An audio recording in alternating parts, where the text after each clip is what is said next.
Y'all, think back when you was about 6 years old and you woke up in the middle of the night so thirsty you could drink a gallon of warm lake water. That's all you had. But instead, you crawled from your room across the hallway to the bathroom and you drank from the toilet because you were scared to death you'd wake your dad and get a beating. It wasn't just childhood.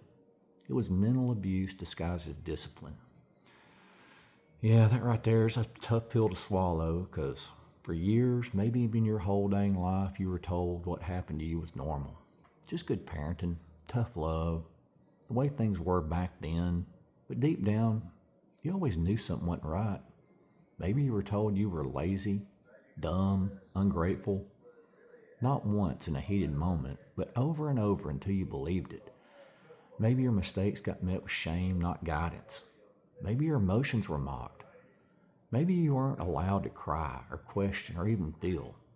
And when you spoke up, you got told you was being disrespectful or dramatic. Did you ever get a spanking and you were told that if you cried, they'd give you something to cry about? Or, quote, the other kids had it worse. So you just stuffed it all down. You smiled when you needed to and called it, quote, a normal childhood. But now you're older. You're starting to see it clear. That wasn't just tough parenting. That was mental abuse served up in a way that made you feel like you were the problem. Well, let me tell you something loud and clear. Discipline is supposed to correct behavior, not crush your spirit. Real discipline, it comes from love. Abuse comes from control. And if what you experienced made you question your worth, your reality, or your ability to be loved, that was not discipline. That was emotional damage. And here's the kicker. A lot of the folks who did it, they didn't even know better. They were just passing down the pain that they were handed. But just because it's a cycle don't mean it's okay, and just because they called it love don't mean it felt like love. Now, you might be sitting there thinking, but they put food on the table. They coached my ball games. They worked hard. They stayed. And hey, that may all be true. You can still love someone and recognize they hurt you. Those two things can exist at the same time. You don't have to hate them. But you also don't have to excuse them because now this is where it changes. You get to call it what it is. You get to say, that hurt me.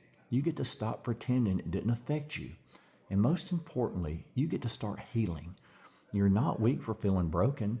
You're not crazy for feeling confused. You're not ungrateful for telling the dang truth. You're brave for facing it. You're strong for surviving it. And you are worthy of a life that's built on loving kindness, not fear. And if anybody told you this before, let me be the first to tell you what happened to you was not your fault. You didn't deserve it, and you don't have to carry it forever. Your story ain't over just because your childhood was hard. And as a matter of fact, that might be the very reason your future is going to be so bright. Because when you stop the cycle, when you rewrite the script, that's when your healing begins. Y'all, if this hit home, hit that old subscribe button, like this video and share it with somebody who needs it. Let's walk through this old stuff one truth bomb at a time.